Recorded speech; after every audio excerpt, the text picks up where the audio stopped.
L'Orfeó Català es va crear el 1891. Volia difondre els repertoris corals català i universal, però també vetllar per l'excel·lència artística de les interpretacions. A instàncies de dos joves, dos músics molt joves, que eren Lluís Millet i Amadeu Vives, que venien del moviment coral de claver, després de l'exposició universal que va haver-hi a Barcelona. Van veure el molt alt nivell d'altres cors d'Europa i van pensar que Catalunya també havia de tenir un cor de primer nivell. Per ser soci de l'entitat només calia una petita aportació econòmica, però era més complicat ser cantaire.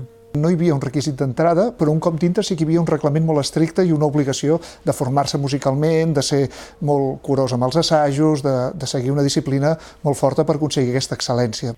L'Orfeó no tenia seu pròpia i el Joaquim Cabot, el president de l'entitat, va encarregar la construcció del Palau de la Música Catalana, que va finalitzar el 1908. L'obra va costar 2 milions de pessetes i la van pagar els socis i donacions particulars. Joaquim Cabot és capaç de trobar més donants, més subscriptors que aportin diners, però li diu a Domènec i Muntaner que ha de modificar el pla original del Palau per posar-hi més persones, perquè no pot ser que els donants no estiguin a la nit de l'estrena.